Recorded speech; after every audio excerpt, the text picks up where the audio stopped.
اسپانسر گالری هرو. اگر زنا برن به سربازی اختیاری میشه. وقتی بحث اسید پاشی مطرح میشه چرا الان میای اینجوری جواب میدی؟ برای اینکه تا حالا خطرش رو تجربه نکردی.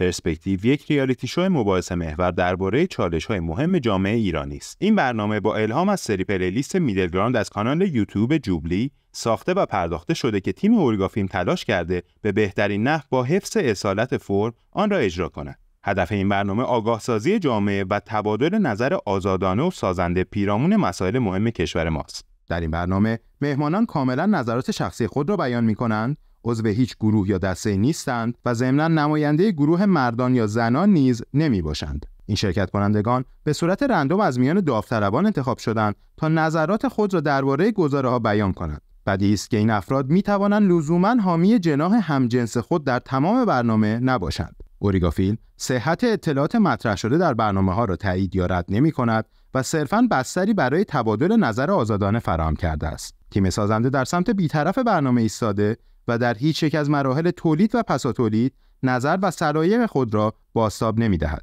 هرو گالری به عنوان یکی از بهترین عرضه کننده‌های طلا و جواهرات در تهران و کرج، خاص‌ترین زیورآلات با تنوع بالای محصولات رو با تولیدات متعدد به شما ارائه میده. شما میتونید از طریق اینستاگرام هرو گالری و یا مراجعه به شعب آن در پاساژ کوروش تهران و مهراد مال کرج خریدی امن و خاص رو داشته باشید. زن و مرد با هم متفاوتن، پس نباید حقوق برابری داشته باشن. موافقا تشریف بیارن بشین.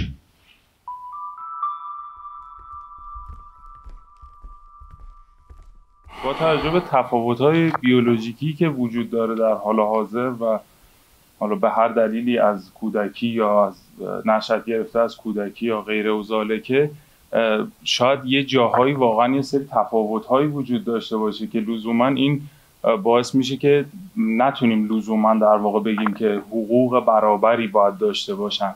به تبع تفاوت‌هایی که وجود داره این تفاوت‌ها باید درک بشه و بسته به اون در واقع باید این حقوق مشخص بشه. ارسلان زاره، 28 سال، پژوهشگرم در حال حاضر. بعضا در محیط دانشگاه یا در محیط‌های دیگه‌ای که بودیم تا حدودی از تبعیض جنسیتی ضربه خوردم. برابری شاید کلمه درستی نیست الان، چون که خب ذاتاً خانم و آقایون با هم فرق دارن. یه مثال خیلی ریزشو بخوام بزنم، خب دوره پریودی خانم‌ها و آقایون، ما نمیتونیم بگیم که خب خانم‌ها چون دوره پریودی دارن توی مثلا محل کار 2 روز مرخصی اضافه بدیم بهشون که خب حقشونه، ولی به آقایون هم برای این برابری به آقایون هم 2 روز بدیم. خب این که نشد دلیل. این بعد عدالت برقرار بشه نه برابری لزوما. و من موافق این هستم که باید به خانوم ها هم به اندازه خودشون بها داده بشه، اما نه برابر، هر کسی با توجه پتانسیل خودش. امین هستم، نزدیک 29 سالمه، ارشد MBA، کارم مارکتینگ، برندینگ و این چیزاست. ببین تبعیض جنسیتی به نظر من در هر دو سمتش وجود داره، هم علیه زنان هم علیه مردان. اینکه من ضربه بخورم نکته من الان نیست، ولی میدونم که همه دارن ضربه میخورن، بعضیا کمتر بعضیا بیشتر. مخالفت تشریف بیارم بشینم.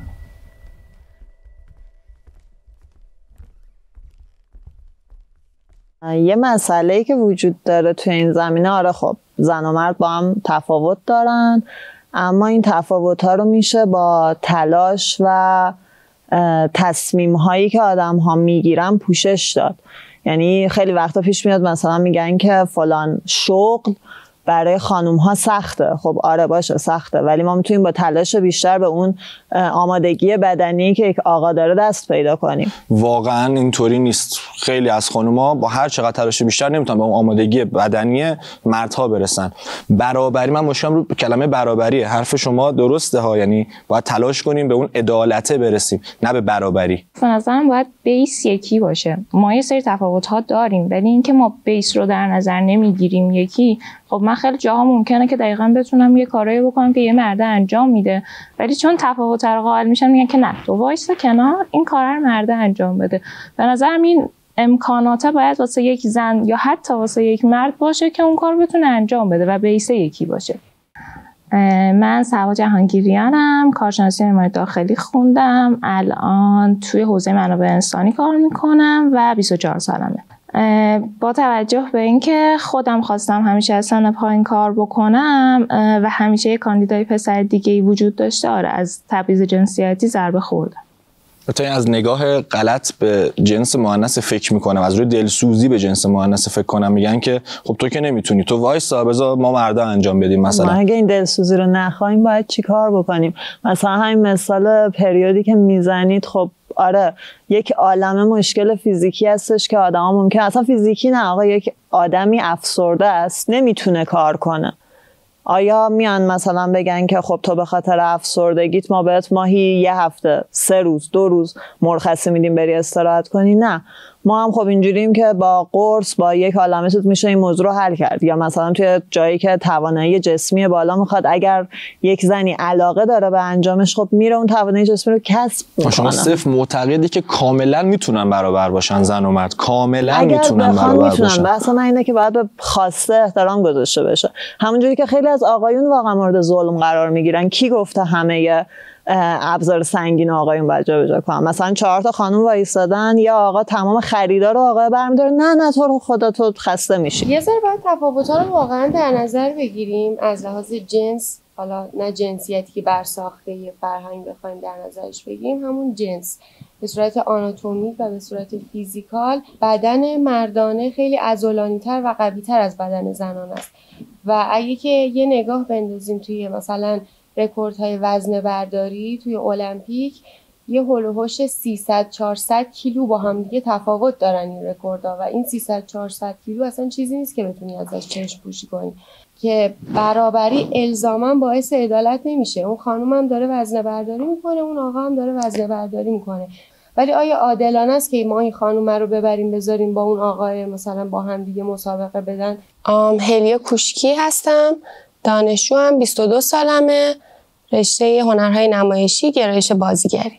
در کارهای روزمره میشه نمونه‌های تبعیض جنسیتی رو دید، از رانندگی گرفته تا خرید کردن و تعمیرگاه رفتن و غیره و غیره. ببین آخه توی مسابقه مثل وزنه برداری یا هر ورزش دیگه‌ای که بر مبنای وزن یا هر چیزی که هست، ویژگی فیزیکی با هم سنجیده میشه دیگه. مثلا از این وزن به بالا خود آقایون هم دسته‌بندی دارن، اول و آخر این ویژگی فیزیکیه داره در نظر گرفته میشه، واقعا اونقدر ربطی به جنسیت نداره. بعدم ما واقعا از دوره شکار و جنگ تن به تن گذر کردیم.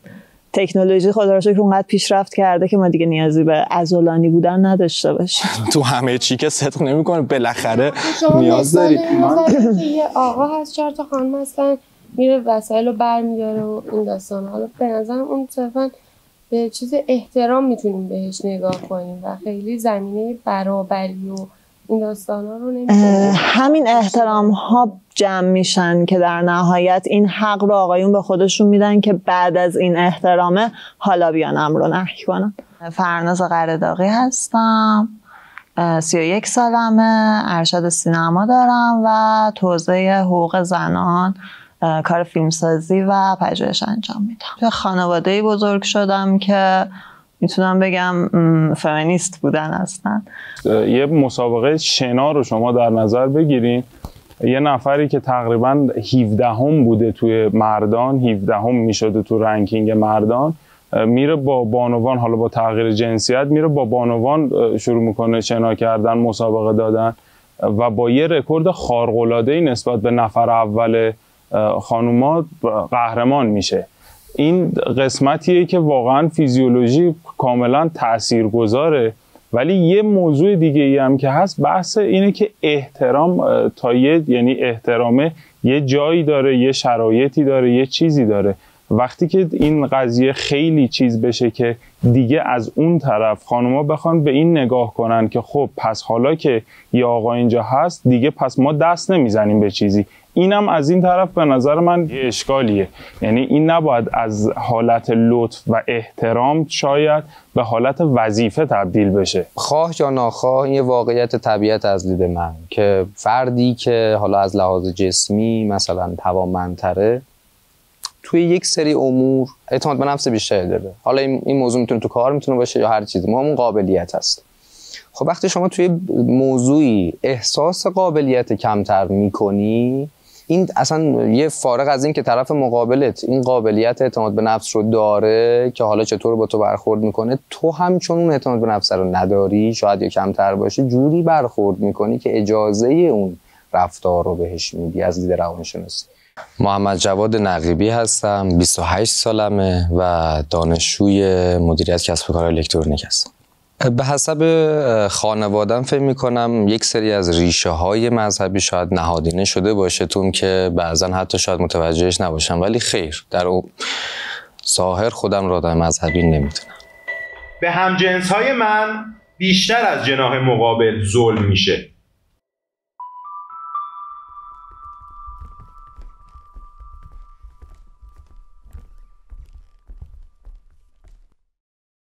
چون که حالا اگر بخوایم فرهنگ خودمون رو نگاه کنیم، ما یه سری کلمات داریم مثل ناموس، غیرت و این مسائل همیشه از طرف مردا تعریف شده، انگار که وسیله این خانوم ها که در اختیار اونها حالا، و خب این بهشون اجازه داده که بهشون ظلم کنن، در حق مالکیت دارن در تمام امور مربوط به زنان و تصمیم گیرندن همیشه، چه حالا از لحاظ قانون چه فرهنگ. یعنی حتی بدتر از همه اینه چیزی که خودمون بین خودمون ترویج میدیم.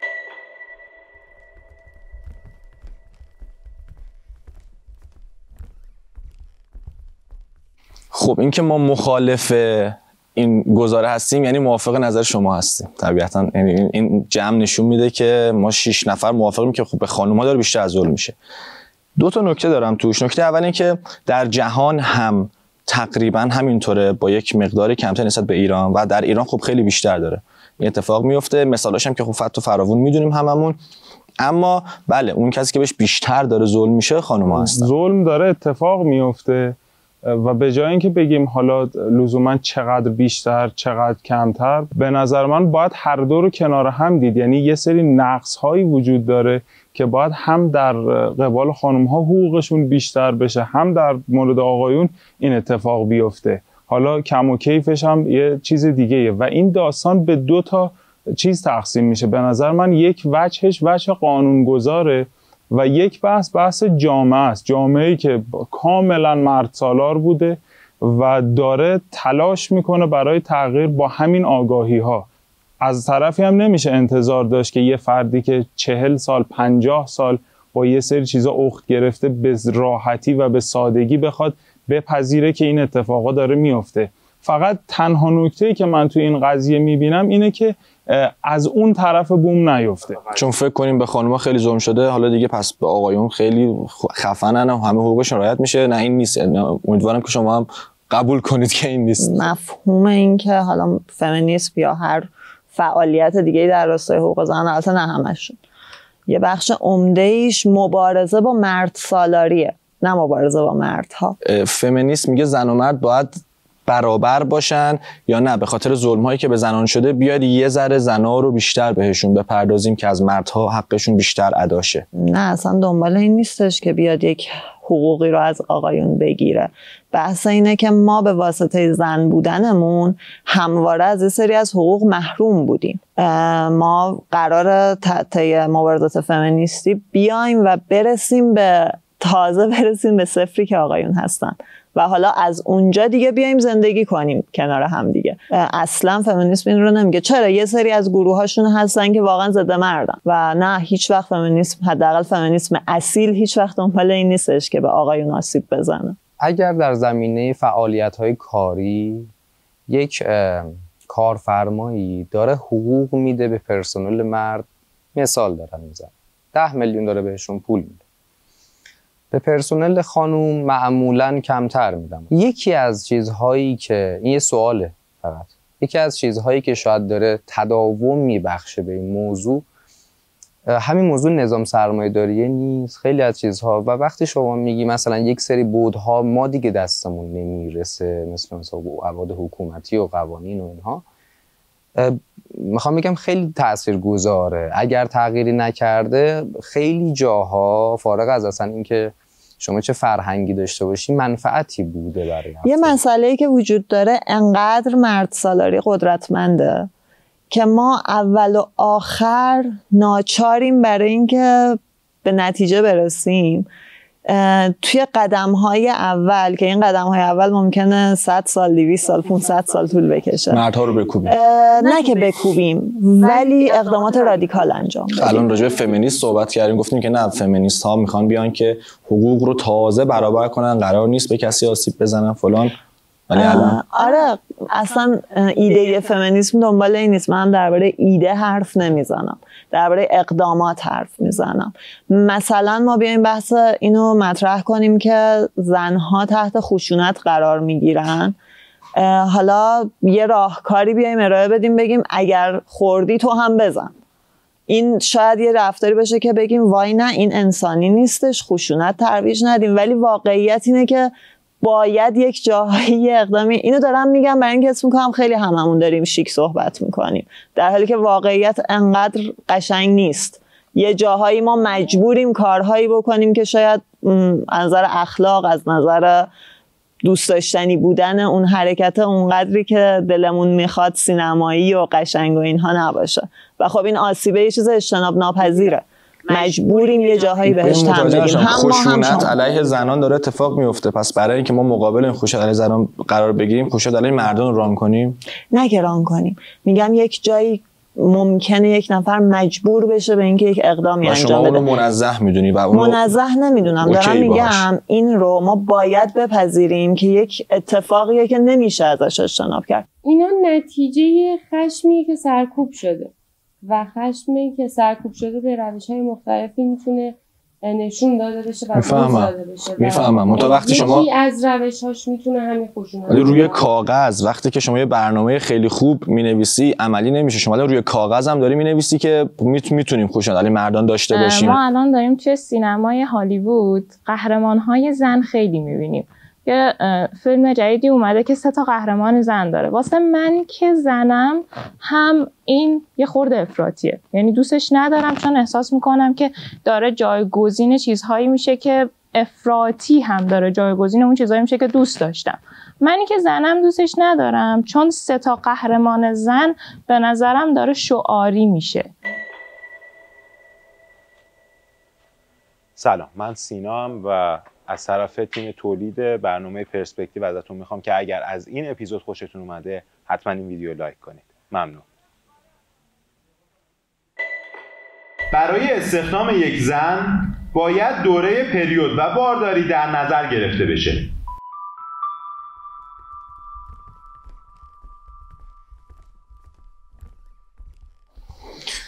این دقیقا همون چیزی که پیش بینی می‌کردم، نیومدن بشینن چون که همون حرف قبلیشونه. من همچنان نظرم همینه که زن و مرد برابر نیستن با هم و باید بعضی جاها به بعضیا توجه بیشتر شه، یه وقتای مردها یه وقتای زنها. یه لحظه اینجا من قطعت کنم، اوکی، ولی برابر نیستن به نظرم بهتره که از این جمله استفاده کنیم که باید تفاوت‌هاشون رو هم در نظر بگیریم. برابر نیستن پس دیگه تفاوت‌هایی دارن، پس برابر نیستن.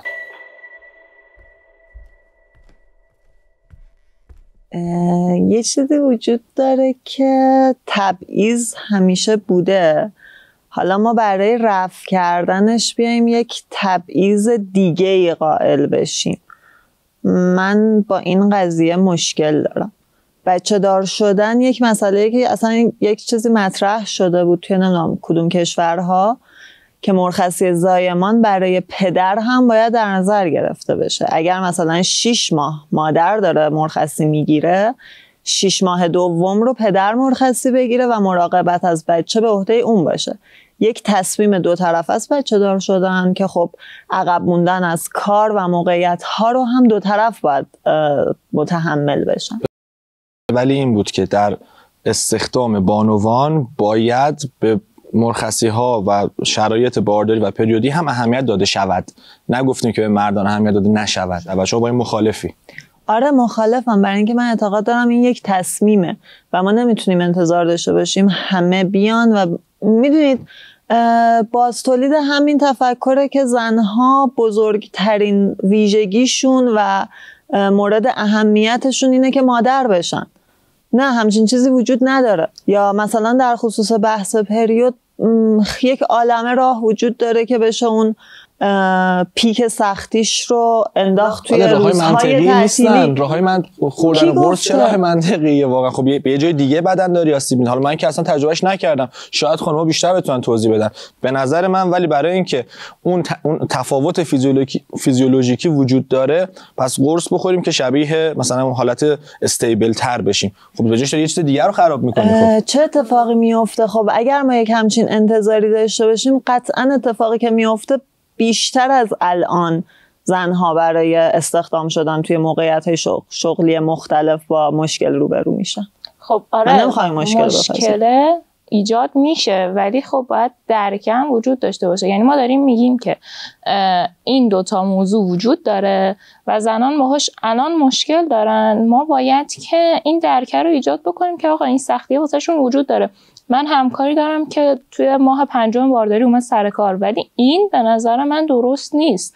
ما داریم به بچه اون، به آینده بچه اون ضربه میزنیم. خب نهایتا بالاخره باید محدودیت هایی که داره رو در نظر بگیریم. به نظر من همین که اون میاد سر کار و خب مجبوره که خیلی از چیزایی که از لحاظ ذهنی واسش به وجود میاد و تحمل بکنه، به نظرم به بچهش در نهایت آسیب میزنه. اولا که همه زنها نمیخوان مادر بشن و یه مسئله وجود داره. یک نفر بخواد برنامه مثلا مهاجرت داشته باشه یا برنامه گذروندن یک دوره 2 ماه 3 ماه توی یک کشوری، یه شهر دیگه ای داشته باشه، بخواد بره سر کار، مطرح کردن این مسئله باعث میشه که استخدام نشه. اینو قبول دارید دیگه؟ وقتی که همچین خیلی جاها این اتفاق میفته. این مطرح نکنه، این آدم مطرح نکنه، ولی اگر اون شرکت این امکان رو به اون آدم بده، اون آدم باید مخالفت کنه. خیلی دارید از یه ایدئالی صحبت میکنید که به نظر من ایدئال نیست، وجود داره، در ایران وجود داره، حتی نه تنها در دنیا. گزارم راجع به این بود که دقیقاً اهمیت داده بشه، یعنی به صورت سیستماتیک این مشکل به این پرداخته بشه، نه اینکه. و من یه مسئله دیگه هم که دارم اینه که چرا زنها دقیقاً ما چرا داریم زنانگی رو انکار میکنیم؟ چرا زنها باید مثلا دقیقاً هم تراز با مرد سمت مرد شدن پیش برن؟ من خیلی با هلیا موافقم. این تفکر رادیکال و دید رادیکال نسبت به این که چرا باید فقط به مادر شدن یا چرا باید به پریود شدن یک دختر انقدر بها داده بشه اینا و اینو همش بخوایم انکارش کنیم، دقیقاً انکار یک اتفاقیه که داره میفته. اما اینکه خود خانوم ها راجع به یه حقی که دارن و داره این حق بهشون داده میشه و خود اون خانوم میگه نه این حق من نیست و من مخالفت میکنم، خب این وقتی خودتون نمیخواید حقای خودتون رو بگیرید دیگه اصلا ما چیکار کنیم؟ ما حق خودمون رو بگیریم. ولی این رو هم من مثلا نمیفهمم، این موضوع رو نمیفهمم که چرا اصلا باید اگر هم داده میشه چرا باید نگیره؟ حالا من یه مثال اومد تو ذهنم، ببخشید. مثل این میمونه که یه نفر پاش مثلا میشکنه، باید پاشو گچ ببنده و مثلا 2 روز نمیتونه بیاد بره سر کار. خب ما یه مرخصی بهتون میدیم 2 روز برو پاتو گچ بگیر استعلاجی. نه، من از این مرخصی استفاده میکنم چون من باید حقوقم با حقوق کسی که پاش نشکسته برابر باشه. با خودت پات شکسته متناسب با حقوق با شرایط خودت این حقو بهت دادیم، چرا نمیخوای استفاده کنی؟ نه ببینید الان کاملا دارید حرف من رو میپیچونید یه جور دیگه تحویل خودتون و من میدید. نه، من این رو نمیگم. ببینید حرف من اینه که نتیجه بلند مدت همچین تبعیض مثبتی میشه این که یک کارفرمایی یک سری موقعیت‌های شغلی حساس رو به زنها نسپره، چون همش این توی ذهنش هست که من ممکن 9 ماه این نیروم رو از دست بدم. در نهایت میتونه منجر بشه به اینکه موقعیت شغلی دوباره از تعادل خارج بشه. حتی بین مثلا یک مجموعه‌ای که فقط دارن توش مرد کار میکنن، کارفرما باز هم میسنجه ما بین اون مردها چه قابلیت‌هایی دارن و چه موقعیتی رو باید بهشون بسپره. دقیقاً صحبت سر همینه که هر عاملی، هر انسان است، به عهده یک انسان، هر عاملی که باعث این بشه که خب شما رو تو یک موقعیتی بذارن نسبت به قابلیت، نسبت حالا میخواد به جنسیت یا هر چیزی، این رخ میده. کارفرما نگاه میکنه. ما اتفاقا صحبتمون همینه، میگیم صحبت شما این برداشت رو برای ما ایجاد میکنه. امکان داره اشتباه باشه، شما باید توضیحش بدید، ولی این برداشت رو ایجاد میکنه که خب ما این واقعیت رو باید بپذیریم. اون شرایط معمول این خانوم نیست. درسته؟ این همیشه در مثلا رحم این خانوم یک فرزندی نیستش که مثلا یک وزنی رو تحمل کنه، به جسمش فشار بیاد و به روحش و همه چی. من این حرفو کاملا قبول دارم و این امکانه، آدم ها ممکنه مریض بشن و 1 سال نتونن برن سر کار. آیا ما باید همیشه این احتمال رو بدیم که خب تو ممکنه یک روزی فلان بیماری رو بگیری پس 1 سال مرخصی من برات در نظر میگیرم؟ این کارو کردن همین. من میگم باید این مسئله وابسته بشه به شرایط. یک نفر وقتی که باردار میشه، حالا تا یک زمانی میتونه کار کنه، از اول نمیخواد کار کنه، هرچی. من میگم یه چیزی باید باشه که به مکالمه گذاشته بشه، نه اینکه یک حقی باشه که از قبل ما بیایم براش برنامه ریزی کنیم و منجر بشیم به اینکه کارفرما بترسه از استخدام زنها. من میگم این آگاهی ایجاد میشه. اون شرایط بحرانی خیلی وقتا غیر از بارداری خانومه ممکنه که درست بشه، حتی واسه یه آقا ممکنه درست بشه.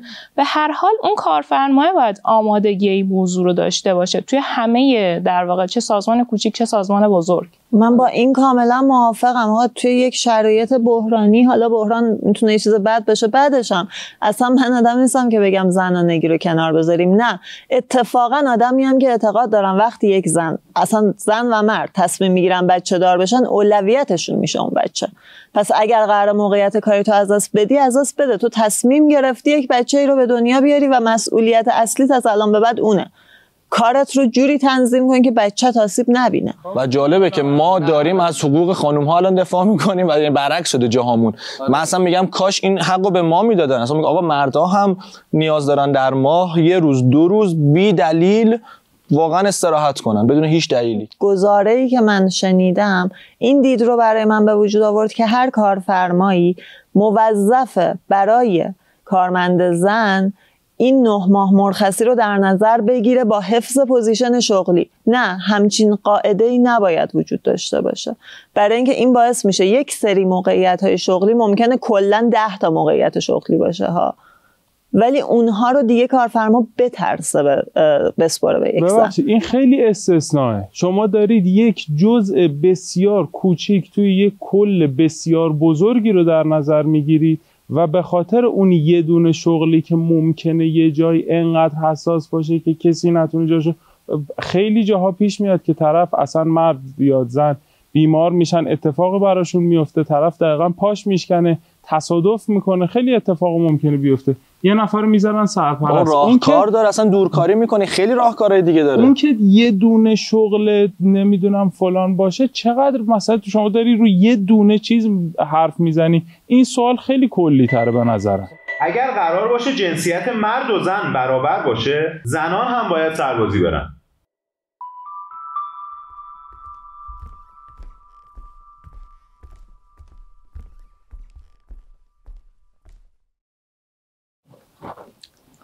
بله خب بفرمایید. بله سربازی خب کلا اجباری بودنش اتفاق بدیه، برای اینکه آدم‌ها رو مجبور میکنن 2 سال بیایید هیچ کاری نکنید. عملا اگر قرار اجبار باشه دلیل نمیشه که یک طرفه باشه، ولی ایدئال ترین حالتش اینه که اجباری وجود نداشته باشه و هم زن و هم مرد تصمیم بگیرن و واردش بشن. یه موضوعی که اصلا راجع به سربازی هست، به نظرم اکثر مردها حداقل همچین دیدی رو دارن تو ایران، این که اصلا اتفاقی که راجع به سربازی داره داخل ایران میفته، هر جنسی بره توش بهش داره موافق ظلم داره میشه. فارغ از اون ولی فکر میکنم اگر یک مقدار کلا سیستم اون تعادل بخواد یه مقداری نرمتر بشه، نزدیکتر به تعادل بشه، فکر میکنم واقعا هر دو جنس میتونن این کار رو بکنن و باید این کار رو بکنن، چون میتونه سازنده هم باشه. نه موافقم نه مخالفم، چون اساساً به نظرم هر چیز اجباری خب طبیعتاً اجباریه دیگه.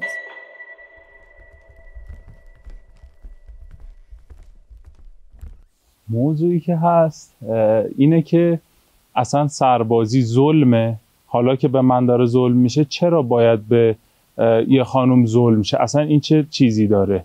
به نظر من چیزی که اصلا ظالمانه است کلن، این چیزی که خیلی واقعا باعث تخریب روح، روان و جسم یک انسانه، چرا باید این ظلمه به یک نفر دیگه هم بشه که تو ظلم برابر شن؟ 3 تا نکته میخواستم بگم. نکته اولم اینه که خب این نگاه که نگاه افراطیه. خب حالا جز هلیا که گفت به نظرم کلا ظلمه، ولی شما هر دو عزیز گفتید که خب مردها دارن میرن سربازی. حتی محمد جواد گفت مردها، خب هر کسی که میره سربازی به ذات داره بهش ظلم میشه، ولی توی پرامپت موافقت با رفتن زنان به سربازی نشستی، یعنی خب با اینا که داره ظلم میشه پس بذار به اینا هم ظلم بشه. این نگاه افراطیه. خب این یک. نکته دو این که شما هم باز دارید میگید که آقا داره ظلم، سربازی یک ظلمه.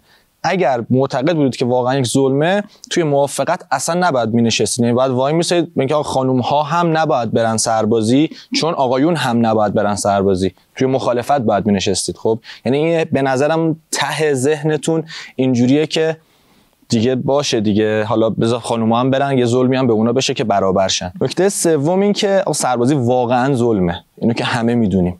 من معتقدم که همه باید یه کاری بکنیم، نه برای رفع سربازی زورمون نمیرسه که کاش میشد. حالا که داریم این سربازی هست، نمیخوام بگم که خانوم ها، با شرط الان دارم صحبت میکنم، الان آقایون دارن همه میرن سربازی، خانوم ها اصلا نمیرن سربازی. خب راهش چیه؟ میشه یه حد وسطی پیدا کرد که لااقل این ظلمه برداشته بشه. خانوم ها به نظر شما اگه باید مشارکت بکنن توی این سربازیه، من هنوز رو حرف اولمم، فیزیولوژی اصلا خانوم آقا مثل هم نیست که یه اسلحه سنگین بدی دستش و راه بیفته و حالا بخواد تیراندازی کنه، جنگ فلان اینا. میگم یه همکاری باید شکل بگیره. بله قراره مثلا دفاع بکنیم، مثلا خب خانوما بگه یه گوشه دیگه کارو بگیرن، یک نوع دیگری از سربازی. نه یک نوع، من اصلا بایاس ذهنی نمیدم، میگم یک نوع دیگری کمک کنه. من اصلا نمیدونم راهش چیه، ولی میگم اگر قراره خانوم ها هم دخیل شن در این اتفاقی که برای مردها هست، باید یک نوع دیگری باشه، نه رفتن گرفتن تفنگ و آموزش های نظامی و فلان و اینا. که معتقد به اختیار هستم که اگر خانومی دوست داره این کارو بکنه، ولی اجبار، اصلا لفظ سربازی اجباری به ذات ظلمه. من با این قسمت آخرش مخالفم، چون تو کل دنیا هم هستن افرادی که زنانی که اسلحه حمل میکنن خیلی بهتر از مردان انتخاب کردن. من با این قسمتی که انتخاب کنن موافقم، ولی با این که بیایم اینجا بگیم حالا اگرم قرار شد مثلا توی جنگی شرکت کنن، نیان اسلحه دستشون بگیرن برن یه گوشه کار یه جای دیگر رو بگیرن. با این نه من لفظ اجبار رو گفتم. اگر که جنگ شد بگیم زنها و مردا همه اسلحه دست برن جلو، نه آقا بذار انتخاب کنه. زنه شاید دوست داشته باشه، آره خب همه که شبیه هم نیستن، یه خانومی از خیلی درشت اندام قوی هیکل دوست داره به جنگ، روحیش اصلا این شکلیه، اون بره، اونی که نمیخواد مجبور نکنیم. ببین من خب مثلا اگر اومدم گفتم که اون برابری تا حدودی باشد، اصلا فرضم این بوده که خب ما قرار نیست روی وجود سربازی صحبت کنیم. خب ما میگیم اگر در شرایطی هستیم که سربازی هست، حالا چی میاد؟ حالا بین این دو جنس چه تفاوتایی میتونه باشه؟ چه معتقدی این سربازی، موافقتی که کردی، معتقدی که سربازی که خانم ها باید برند دقیقاً همون سربازی که آقایون باید برند؟ نه اینو همون توضیح دادم اولش، گفتم که اصلا این ساختار که هیچ، ما اصلا بر فرض این که اگه سربازی هم میخواد باشه، اگه آقایون هم دارن میرن که داره بهشون ظلم میشه، اصلا فارغ از اون گفتم ساختار تغییر بکنه اگه میخواد حتی سیستم سربازی باشه، تا تعادلی باشه که هر دو جنس بتونن برن. من بازم مخالفم، چون داره به این ظلم میشه باید به اونم ظلم شه. الان نمیشه این ظلم رو برداشت، حالا داره به این ظلم میشه پس باید به اونم ظلم شه که اینا برابر بشن. به نظرم ببینید ببخشید ولی یک عبارت خیلی ناراحت کننده وجود داره تو فرهنگ ما که قطعا شما آقایون بیشتر از من شنیدید، بره سربازی مرد شه. یعنی اصلا سربازی عجین شده با این مفهوم که آقایون میرن سربازی و مردانگی کسب میکنن که دروغه. اگر آره تو سربازی هیچ چیزی کسب یعنی نمیشه، بدتر میشه اصلا. هویت فرو میپاشه، همه اتفاقات بدی که میفته تو سربازی هست. ولی مسئله اینه که اگر این تک جنسیتی بودن حذف بشه، خواه ناخواه خیلی چیزا درست میشه دیگه. سربازی رفتن مفهومش با مردانگی یکی نیست. یا از طرف دیگه ای شما این رو در نظر بگیرید که تمام جمعیت کشور توی یک بازه سنی واجد شرایط رفتن به سربازی هن.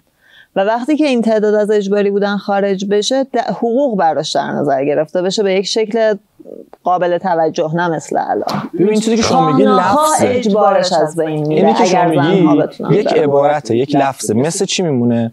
مثل این که بگیم آقا یک عبارتی هست در ایران میگن اینا جزء خشونت‌های علیه مردانه، مردا بو میدن. خب پس راهش چیه؟ یه مدت هم زنا بو بدن که همه بو بدیم، که بعد این دیگه نگن که آقا مردا بو میدن، میگن همه بو میدیم.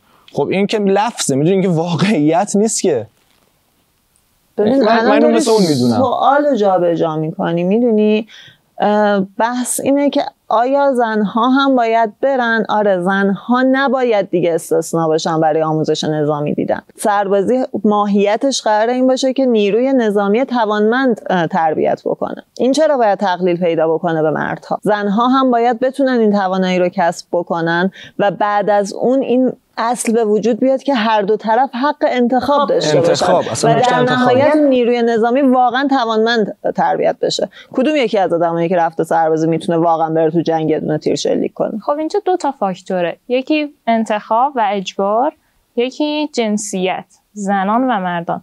من میگم که این دوتا به هم وابسته نیستن، چون که نمیتونیم بگیم اگر زنا برن به سربازی اختیاری میشه. خیلی چیزا هستش که هر دو تا جنسیت میرن و انجام میدن ولی باز هم اجباریه، مثل دانشگاه که حتما باید 4 سال باشه. من میگم که این دو تا فاکتور رو از هم جدا کنیم، میگیم که زنان باید برن که اختیاری بشه، که این شکلی نیست اصلا. این یک امیدیه که میشه داشت که کلا سربازی اختیاری بشه. من هم این دوتا رو همراستا در نظر نمیگیرم. واقعیت اینه که ما باید بریم یه چیزی بر اساس خود ماهیت قضیه بگیم دیگه. این که بگیم سربازی مختص به مرد هاست کار اشتباهیه و این دقیقاً یکی از آسیب‌های جامعه مرد سالار به شماست.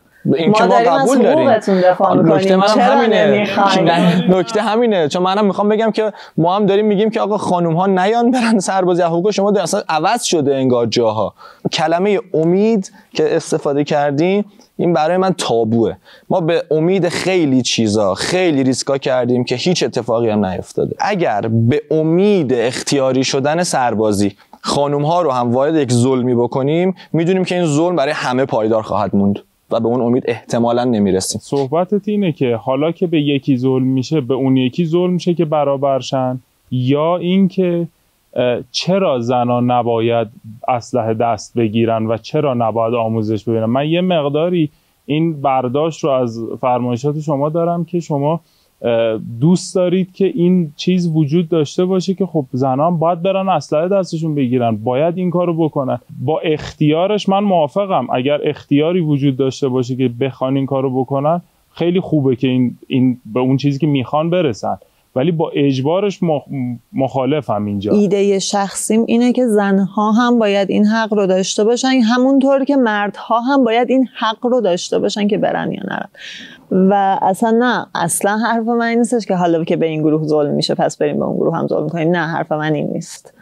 ولی یه مسئله دیگه هم هست. این شاید یکی از همون حرکت رادیکال هایی باشه که اول بحث دربارش حرف زدم. یه سری اتفاقات توی سربازی میفته که جامعه مردانه اصلا دربارش حرف نمیزنه. میزنن ولی نسبت به زنها خیلی اندکه. حضور زنها توی این محیط بخوایم نخوایم منجر میشه به اینکه یک سری واقعیت هایی که هممون هم میدونیم وجود داره ولی بیان نمیشه سر باز کنه و اون موقع خیلی راحت تر بشه آسیب شناسی کرد پدیده سربازی رو. به نظر من تن دادن و میشه اینجوری تشبیهش کرد که ما راجع به مردسالاری و نظام سرمایه‌داری صحبت کردیم و خودتون هم گفتیم که این زاده مردسالاریه و دقیقاً حالا زنها هم رفتن قاطی این سرمایه‌داری شدن، یعنی اومدن در چرخه کار قرار گرفتن و شروع کردن به تولید کردن. اگه که بخوایم تبار شناسیش کنیم، به گذشته و تاریخ نگاه کنیم، اونا اومدن و الان چه اتفاقی افتاد؟ الان دیگه همه انسان ها در واقع تحت اون ظلمن. آیا این باعث شد که مثلا ما بتونیم وارد گفتمان زن سالارانه بشیم یا برابری بشیم؟ نه، اتفاقا همه یک دست شدیم، همه تبدیل شدیم به شی، به یک کالا. پس در نتیجه لزوما این که به نظرم زنها وارد اون معقوله بشن باعث میشه که یه سری چیزها شاید عیان بشه و یا یه سری اتفاقات بیفته، نه، دقیقا شبیه هم میشن و دوباره یک جامعه کوچک شاید سرمایه سالارانه در دل یه چیز دیگه شکل میگیره و همینجوری. نه من قبول ندارم، برای اینکه دقیقا منظورم که مطمئنا همه هم متوجه شدن بحث خشونت جنسی بسیار گسترده توی سربازیه که پسرها متاسفانه نه جرأتش رو دارن، نه توانش رو دارن، نه فرهنگمون به هیچ عنوان میپذیره. شما حرف بزنید برامون، جای اینکه خانوما برن توی سربازی دقیقاً جلوی همون اتفاقی که اگر برای مردان هست برای خانوما هم اون اتفاقی بیفته. خب قبل از اینکه اتفاقی بیفته حرف بزنید، جای ما پسرا حرف بزنید. همین الانش هم من مطرح کردم یا شما؟ من مطرح کردم. پس من دارم حرف میزنم. تابو نبود، دغدغه نبوده اینا خاصن برای انقدر سربازی. من لااقل اونقدی زیاد ندیدم این اتفاقو توی سربازی که بخوایم به عنوان یک چالش بزرگ سربازی چالش هست. آره برای اینکه پسرها حرف نمیزنن ازش. دقیقاً حرف منم همینه. ما به عنوان حالا زنهایی هم که مورد خشونت جنسی قرار میگیریم در جامعه چقدر خودمون راجع به خودمون حرف میزنیم؟ ببینید بحث من زبون کس دیگه ای شدن نیستش. اولا اینکه واقعا حداقل توی 10 سال اخیر تو تمام دنیا این موضوع شروع شده و کاملا هم از طریق زنها شروع شده توی تمام حوزه ها.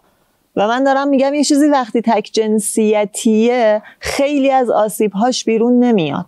من کلا با هر چیزی که وابسته به جنسیت بشه مشکل دارم، چه سربازی چه هر چیز دیگه ای، برای اینکه یه سری ویژگی ها به اون جنسیت تحمیل میشه که نمیتونه خودش به تنهایی ازش بیرون بیاد.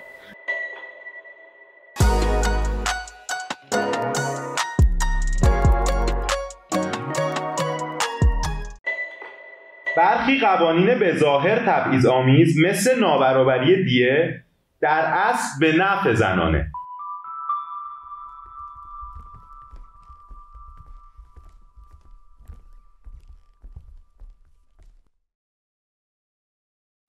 خب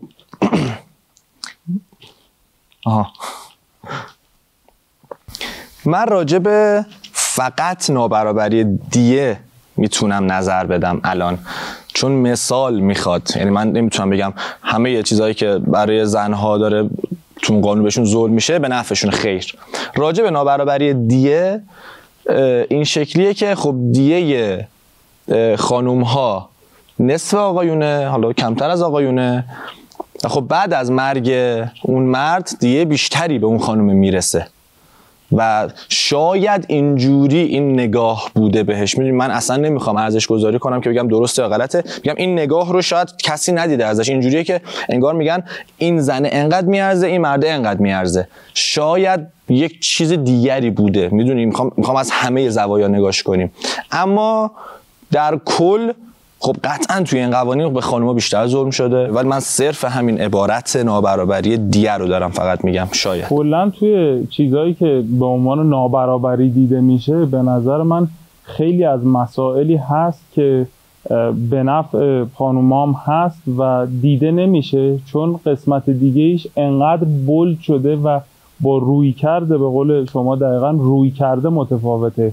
بحث اهمیت یا بحث اینه که بعدش داره چه اتفاقی میفته. یعنی همین که میگی میرسه به کسی، خانومه وقتی فوت میکنه میرسه به همسرش اون اینور، یا این که بحث اینه که تو چقدر میارزی، اون اهمیت هست.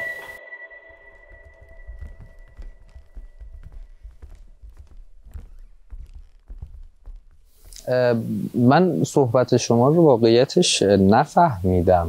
این خب که دیه حالا مقدارش کمتر هست رو متوجه شدم، ولی اینکه گفتین وقتی مرد میمیره یا این وقتی که خانوم خب دیهش کمتره، وقتی که این خانوم بمیره x دوم به آقا منتقل میشه، وقتی که اون آقا بمیره x نه اصلا این دو فرد با هم چه رابطه‌ای دارن؟ زن و مرد، زن و شوهر. موضوع زن شوهر خب یک موضوع اوکی من میگم در حالت‌هایی هست که لزوماً ظلم نیست. میدونی میگم از جنبه‌های دیگه نگاش کن. اگه زن و مردی باشن خب دیگه خانم کمتره، بعد از مرگ اون آقای خب دیگه بیشتری به این خانم میرسه. میدونی من باز هم دارم میگم صرف روی نابرابری دیگه دارم صحبت میکنم و رو بعضی مثالهای خاصش فقط میخوام بگم همه جنبه ها رو ببینیم. صرفا اینکه همه جامعه دارن میگن که آقا دیگه زن نصف مرده، این فلان، این بیساره، میگم وارد این بازیه نشیم، بیاد بزرگتر نگاه کنیم، شاید چیز دیگری هم باشه. شاید میگم من همچنان یه مقدار این چیزهایی که میگی رو نمیتونم تفکیکش، که ببین ما الان شما گفتی زن و شوهر، یک فردی در صورتی دیه تعلق میگیره که حالا یا کشته شده یا تصادف شده یا چیزی، درسته؟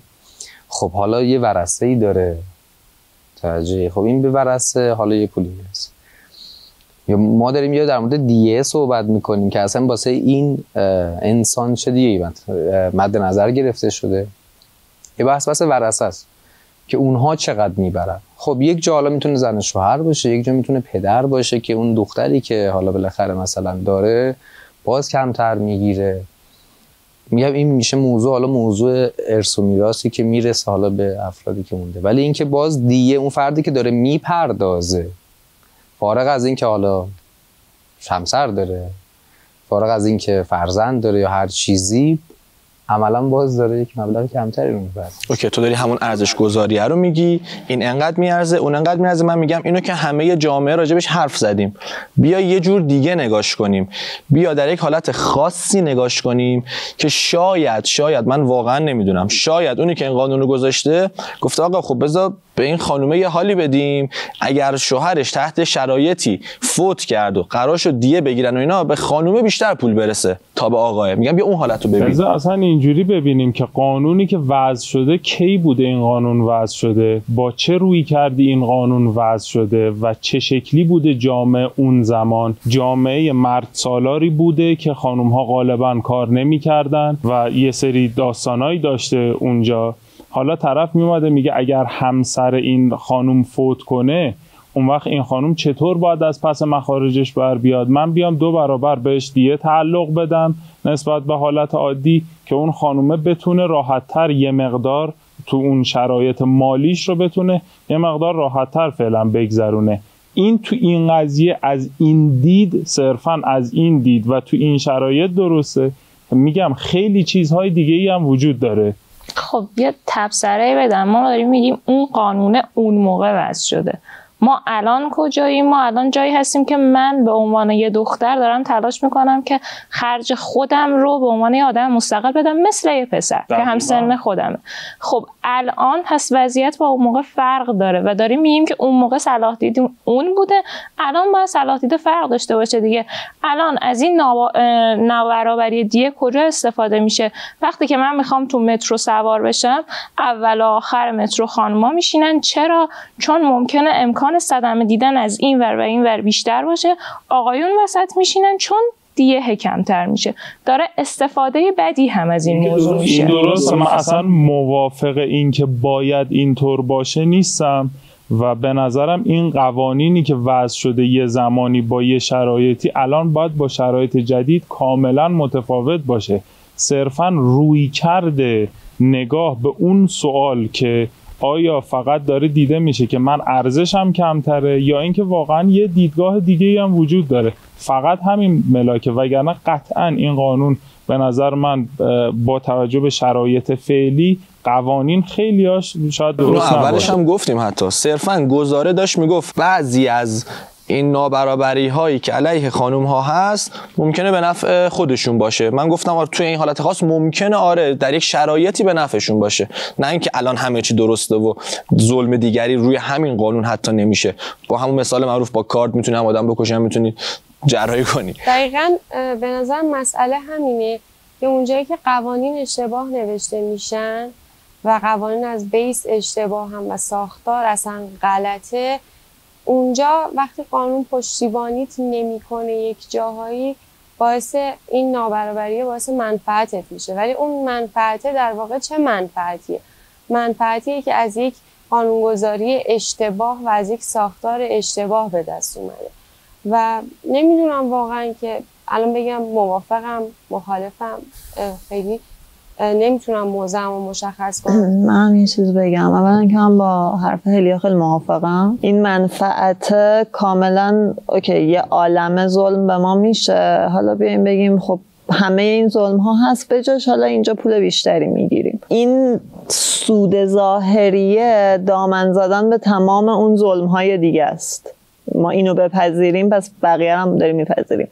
و جدای از همه اینا تو حرفایی که زده شد یه حس خیلی بدی من گرفتم از اینکه یه کالا انگاری خیلی وحشتناکی توی این بحث وجود داشت. دو طرفه است، مرد هم عدد داره، زن هم عدد داره. اصلا نگفتم نسبت به زن یا مرد، اصلا با ماهیت این قضیه، ماهیت دیگه کالاست. خب دیگه وقتی داری پول بابت یک چیزی میدی یعنی کالایی است ماهیتش. آره دقیقاً دارم میگم این اشتباهه. اگر این یک جریمه ای باشه برای آسیب دیدن یک فرد حالا تحت هر شرایطی، خیلی متفاوت میشه تا اینکه رسما قیمت گذاری باشه. این قیمت گذاری تو دو طرف خیلی آزاردهنده است. دقیقاً شاید حتی آره اینجا بیشتر به مردها داره توهین میشه که تو یه ماشین پول سازی پس اگه مردی ما پول بیشتری میدیم که جای خانواده‌تو بگیری. برعکس به خانم‌ها داره بیشتر ظلم میشه، چون این نگاه اینه که تو که اندازه مرده نمیتونی پول در بیاری، پس بذار به تو پول بیشتری بدیم بعد مرگ اون. اتفاقا داره به خانم ظلم میشه. هر دو طرف این کاملا طرف دارن کالا شماره میشه. توی موضوع مرگ نمیتونی آسیب احساسی به طرف رو اندازه بگیری، بگی خب اینقدر عاطفه بهت میدم چون که فلان کس شما فوت کرده. این اندازه گرفتنی نیست. ولی خب یه سری موارد هست که شاید، نمیگم 100%، جبران میشه با اون موضوع.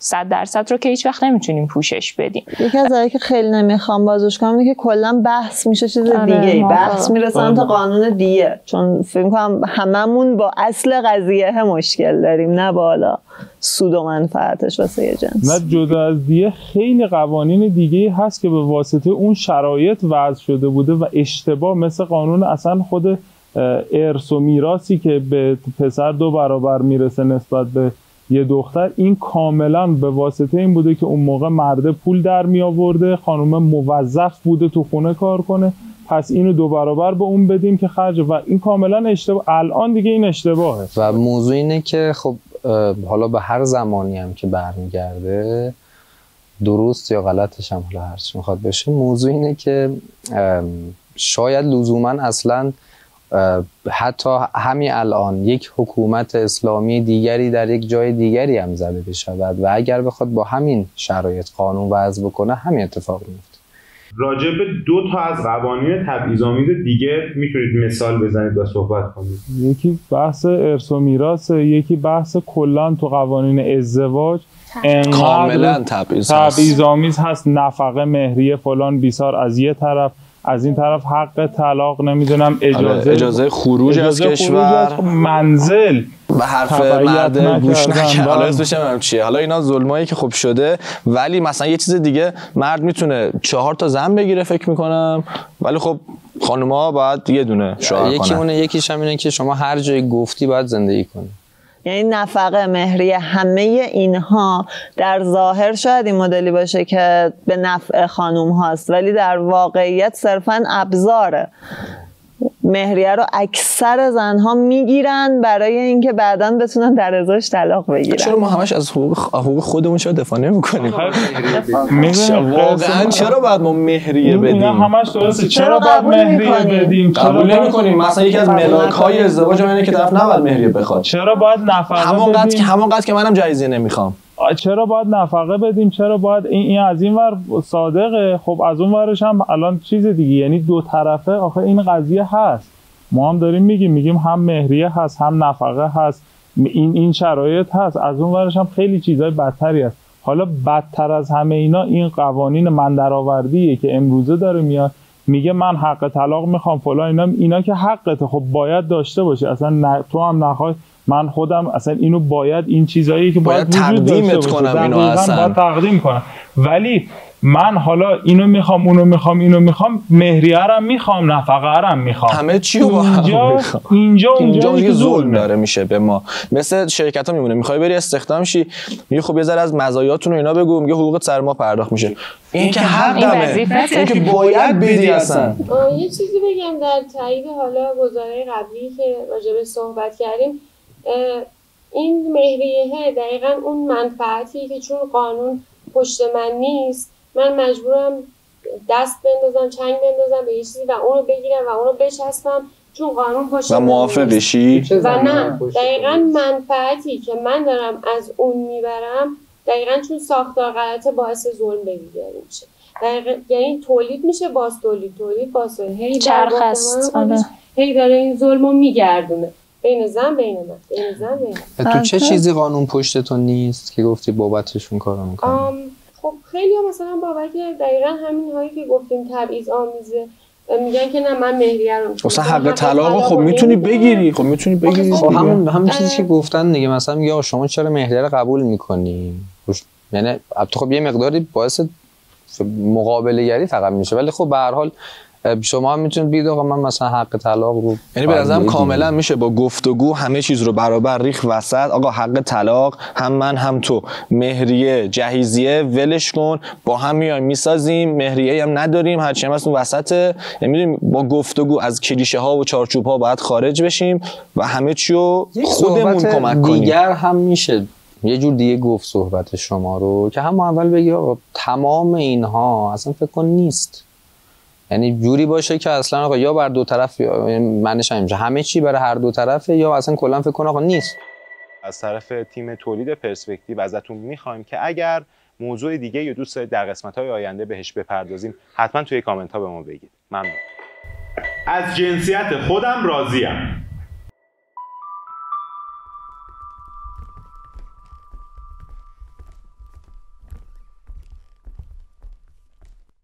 خب این که جالبه، خدا رو شکر به هممون ظلم شده، هم راضی هستیم و آرزو صحبتی ندارم، صحبت خاصی ندارم.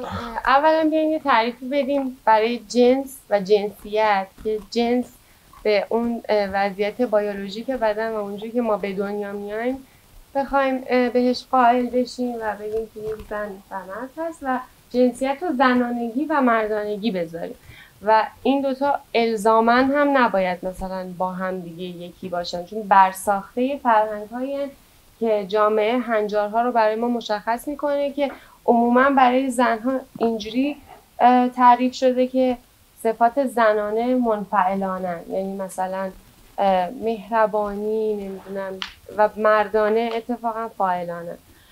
و نمیدونم، من از همه اینا میخوام گذر کنم و بگم که زنانگی اون حالت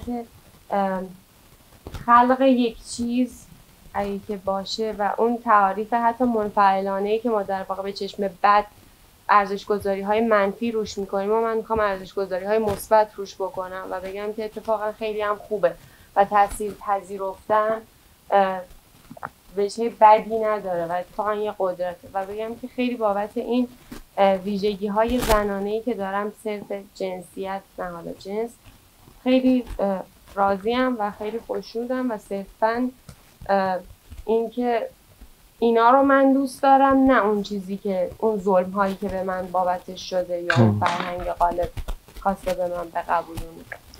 من نگاه هم اینه که به نظر من اگه غلطه اصلاح هم بکنید، به نظرم ممکنه پسرها تو ذهنشون هیچ وقت نیومده باشه،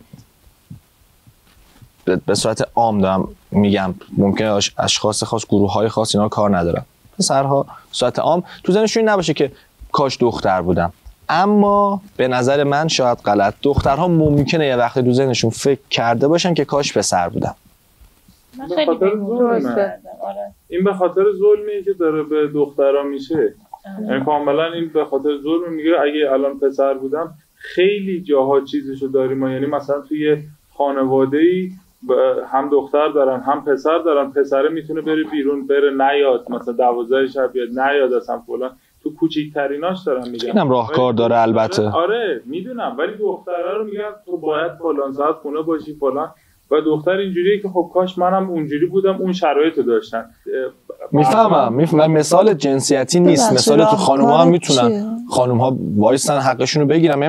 من کلا معتقدم آدم‌ها باید وایسن حقشون رو بگیرن، چه خانوم چه آقا. خانومه میگه آقا به من تو خانواده ظلم میشه، میگن داداشت میتونه تا 12 بیرون باشه، تو که دختری باید تا 8 مثلا بیرون باشی نهایتا. خب وایسا حق تو بگیر، وایسا مبارزه کن، وایسا هم ببرن یا با داس یا با تبر یا ببرن. من نمیخوام افراطی الان بحثش کنم، دارم میگم با راهکاری که خودت میدونی با اون شرایط مدیریتش کنی، کم کم باش مقابله کن. مقابله یک نوع نیست که وایسی پاتو بکوب زمین بگی نه آقا منم تا 12 میخوام بیرون باشم، نه با یک راهی ولی برو به سمتش. دارم میگم حرکت کن به سمت این مبارزه. مقابله درسته، اینکه حرکت کنی اصلا کلا الان جامعه داره به این سمت حرکت میکنه که با اینا مخالفت کنه، با این ظلم ها داره مخالفت میکنه.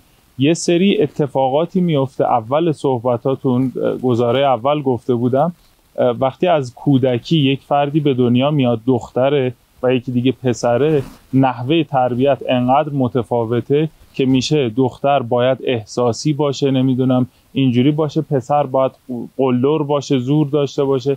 یک مثال همیشه غلط، پسرها شیرن، نمیدونم دخترها فلان. آره اصلا این دقیقاً وقتی از اول میخوان اینو غالب کنن به ذهن افراد، چیزی که اتفاق میفته وقتی بزرگ میشن، پسر حق نداره احساساتشو بروز بده، حق نداره ناراحت باشه، حق نداره گریه کنه. اینم یکی از ظلمایی که پسر شده. از اونور دختر هم احساسی شده. میدونی تربیت 20 ساله، 18 ساله، 15 ساله، ان ساله‌ای که یه دختر از بدو تولدش داشته انقدر وابسته و انقدر بعضن، این شامل همه نمیشه، انقدر چیز شده، عاطفی شده، اون وابستگی عاطفی نمیتونه تنشی که با پدر و مادرش قرار مقابله کنه، اون تنشه رو بعضا نمیتونه تحمل کنه و ما اینو بعضی وقتا نمیبینیم. میگیم خب تو باید بری حقتو بگیری دیگه، چرا نمیری حقتو بگیری؟ این گذشته داره باعث میشه که تو اون لحظه انقدر تأثیر میذاره و انقدر روی روح و روان اون طرف تأثیر میذاره که نمیشه.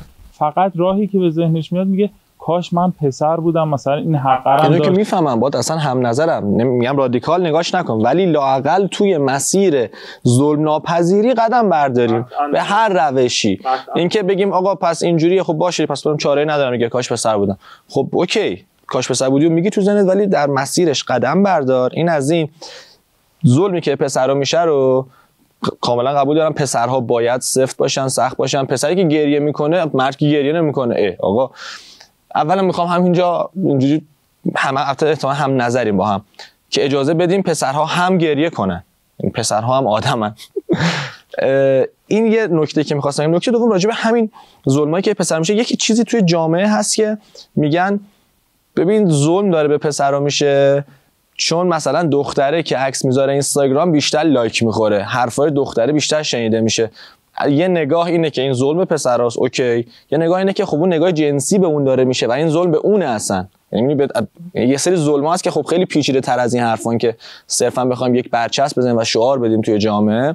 اینه که میگم باید به همه اینا فکر کنیم. من کلا دارم میگم بیاید فقط فکر کنیم، بیاید منطقی باشیم و همه هوای همو داشته باشیم تا توی مسیر ظلم ناپذیری قدم بزنیم. خیلی چیزا در مورد پسر و ظلم، هر پسری به هر دختری میخواد یه قدم نزدیک شه. حالا شاید توی 3-4 سال اخیر یه ذره بهتر شده باشه، ولی تو تمام جوامعی که من حداقل توش دیدم، پسر 2 قدم میره به سمت دختر. تو اومدی مثلا دوست داری که با من رابطه جنسی داشته باشی یا نمیدونم فلان کنی یا اینجوری کنی یا اونجوری کنی. موضوع اینه که تو همین دنیای مدرنی که ما داریم کنار پسرها تلاش میکنیم کار کنیم، زندگی کنیم، آدم‌های مستقلی باشیم، باز هم پسرهایی وجود دارن که دقیقاً با همون تفکرات قبلی، با همون چیزهایی که از قبل توی ذهنشون هست میان جلو. همچنین دخترهایی وجود دارن. آره من نمیگم دخترها وجود ندارن، آره، ولی میگم که این شکلیه که همه چیز، یعنی یه سری چیزها احتمالاً وجود داشته که اینو ساخته. درسته و منم نمیگم که الان شما بیاید بگید خب پس هر پسری اومد قطعاً خوبه، من اصلا با اینم مخالفم.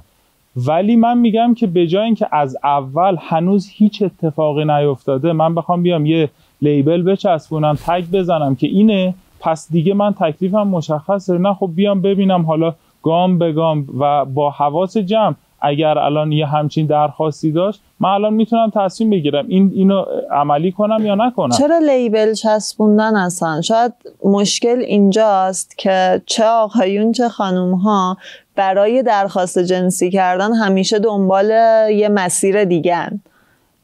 این یه چیزیه که دو طرف هم هستا، یعنی هم خانوم ها باید توش تغییر کنن هم آقایون، و این فرهنگ جا بیفته که آقا این یک مسئله‌ایه که ما میتونیم درباره‌اش صحبت کنیم و قرار نیستش بیایم از یک در دیگه ای وارد بشیم وای من عاشقتم فلان، از این دیالوگ های روتین. ولی تو ایران که شوخی یعنی که دارید میگید نه تو جامعه ایران بحث یک هدفی ولی در کل جامعه ایران این حرفی که دارید میزنید آفرین. من خیلی دلم میخواست به اینجا برسیم اتفاقا سر یه مسئله دیگه. کل جامعه ایران از تهران ما خارج بشیم، از یک سری شهرها، یا نه توی خود همین تهران سراغ یک سری خانواده ها بریم که به قول هلیاس سر میبرن دختر رو، اصلا غیر قابل مقایسه است ظلمی که به شما میشه با خطر مرگ و زندگی که دختر رو تهدید میکنه. من اصلا کسی نیستم که انکار کنم ظلم علیه آقایون رو، فکر میکنم هم این مشخص باشه، اما یه سری جاها واقعا اونقدری که جون یک دختر تهدید میشه جون پسرها تهدید نمیشه. دوره‌ای که اسیدپاشی اصفهان داشت اتفاق میافتاد هممون احتمالاً تجربه کردیم. من دختر واقعا میترسیدم از خونه برم بیرون و چقدر پسرهایی بودن که اینو به شوخی گرفته بودن میمدن آب میریختن رو صورت دخترها. یعنی اصلا براتون قابل تصوره از در خونه برید بیرون و ندونید با صورتتون برمیگردید یا نه. این واقعا فاجعه است. بله، همونجوری که میریم مناطق جنگی و خطوط مقدم و نمیدونیم که سالم و زنده برمیگردیم یا نه، این ظلم شما سر جاش کاملا، اصلا ظلم این ورم سر جاش کاملا، یعنی همه رو یه صفحه ایم، داره به همه ظلم میشه. حالا جنس ظلمه فرق میکنه، به ما جدیدن داره به مردها، شاید حالا جدا از این چیزایی که قبلا صحبت کردیم، لفظی هم داره ظلم میشه. عملا پروپاگاندای خانم ها داره مردها رو یک جوری میفرسته یه گوشه‌ای که بگه اونا مردن، هر کی غیر اوناست دیگه مرد نیست و هر کسی که مرده اون شکلیه. خب این ظلمیه که داره در جامعه نوین به مردها میشه. قبول ندارین؟ آره، اون وقت همین شمایی که میای طرفدار اینید که بحث جنسی راحت مطرح بشه، شماها با پروپاگانداتون نمیایین بگید که زنی که اگر بیاد و یک همچین درخواستی بکنه چقدر برچسب خواهد خورد از طرف جامعه. نظر شخصی من نمیپرسین، نظر جامعه دارین. نظر شخصیتون نمیپرسم. اتفاقی که داره مگه شما نظر شخصی من همون جامعه دارم میگم. خب جامعه غلطه. من که نمیگم این تقصیر شماست و تقصیر ما، دارم میگم این اتفاق افتاده. بله اتفاقی شما میگی افتاده، باید همین رو گفتم از اول، باید همه با هم کمک کنیم حلش کنیم. آره، ولی باید بپذیریم که زنها توی خطر بیشتری هن. جنگ مثال خوبی نیست، برای اینکه توی جنگ زنها مگه آسیب ندیدن؟ حتی توی همین دید سنتی کشور خودمون رو هم بخوایم نگاه کنیم، چقدر تجاوز صورت گرفته به زنها توی زمان جنگ، چقدر این خطر وجود داره. نمیتونیم اینو انکار کنیم بگیم که چون مردها میرن میجنگن پس نه. من خودم کسی بودم که گفتم زن هم باید وارد نیروی نظامی بشه. عذر میخوام، اصلا بحث الان این نیست که کی بدتر کی بهتر. مثلا به نظرم وقتی داره ظلم اتفاق میفته شما خطر بیشتری رو دارید حس میکنید، درسته؟ ما یه خطر دیگه رو داریم حس میکنیم. اینا باید دقیقاً آگاهی به جامعه بخشیده بشه برای بحث جنسیت، برای بحث ارتباط جنسی، برای هر کدوم از این صحبت‌هایی که داریم می‌کنیم. ما اتفاقاً باید بیایم آگاهی بدیم. شما بحث اسیدپاشی رو می‌کنید، کاملا درست بوده. شما تو همین 2 ماه اخیر بحث جنگ، شما تو همین 2 ماه اخیر می‌دونید چند نفر مرزبانی داشتیم ما که کشته شدن.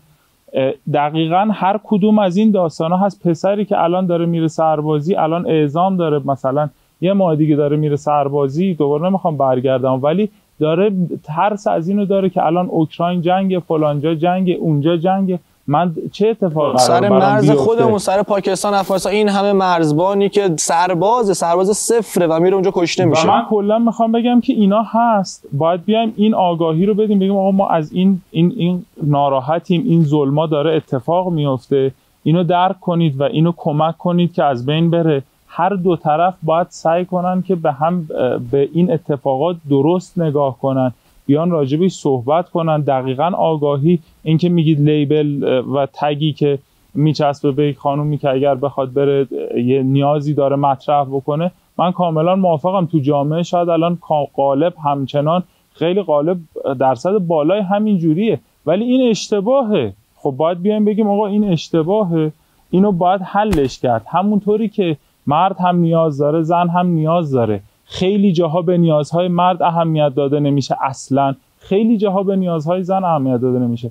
بحث روابط جنسی رو تو خیلی از روابط عاطفی زن به عنوان یک ابزار، به عنوان یک سلاح پیش خودش نگه میداره، میگه من اینو میکنم، یه چوبی میزنم تو سر پسره که هر چی خواستم انجام بده. خب این اتفاقایی که الان داره میفته، بیایم اینا رو آگاهی بدیم، بگیم خب اینا هست، اینا رو باید درستش کرد. حداقلش اینه که جنگ هر روز هر سال نیست، ولی زنها همیشه مورد انواع خشونت و خطر از طرف خیلی ها قرار میگیرن. درسته، من کاملا اینو قبول دارم و میگم عمق این فاجعه توی در واقع زنان خیلی بیشتره و باید بیشتر در نظر گرفته بشه. کاملا صحیحه، من اصلا با این هیچ مشکلی ندارم.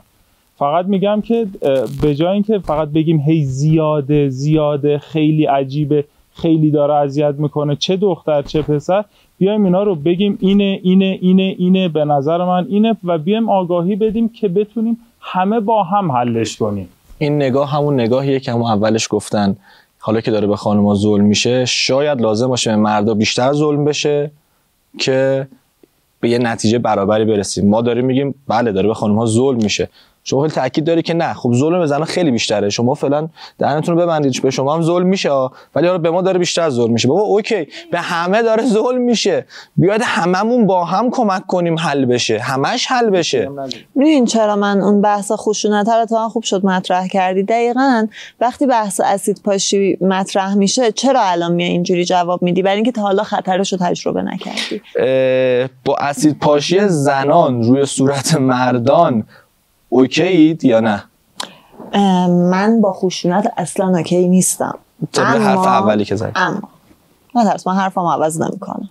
اما معتقدم به این که وقتی یک خطری یک گروه جامعه رو تهدید میکنه از طرف اون یکی گروه جامعه، شاید مثلا ما بگیریم 40 میلیون مرد داریم، 40 میلیون زن، از این 40 میلیون مرد 100 نفرشون قائل باشن به اسید پاشی، اما اون 39 میلیون خورده دیگه کی میان و علیه اون 100 نفری که هم گروه خودشونن وای میستن؟ وقتی که بفهمن این خطر دیگه فقط متوجه زنها نیست. بله و خیر نگفتی. با اسید پاشی زنان در صورت مردان با این نگاه که ممکنه حل کنه قضیه رو موافقی؟ موافق نیستم، ولی میتونه یکی از راهکارها باشه. هم هست. ببین واقعا بحث سربازی که شد و تموم شد که ظلم بود، شما نمیدونی وقتی من داره درسم تموم میشه باید به 1000 تا چیز فکر کنم که اگه نخوام برم سربازی و اگه بخوام برم سربازی. و برعکسش ما همون حس تحقیر، خشونت، همه اینها رو ما هم باید متوجه بشیم که وقتی یک پسر میاد سمت یک دختر و یه جوری باش رفتار میکنیم انگار هیولای 2 سر اومده، اون واقعا آسیب میبینه اون بدبخت.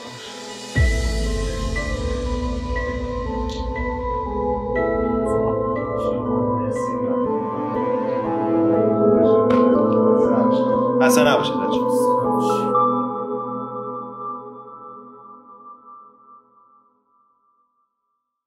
از مجموعه هرو گالری ممنونیم که حامی مالی این برنامه شد تا در جهت افزایش آگاهی جامعه ایران همراه اوریگا فیلم باشه. طراحی‌های منحصر به فرد و کیفیت خاص زیورآلات این مجموعه هرو رو از سایر عرضه کننده‌های طلا و جواهر متمایز کرده.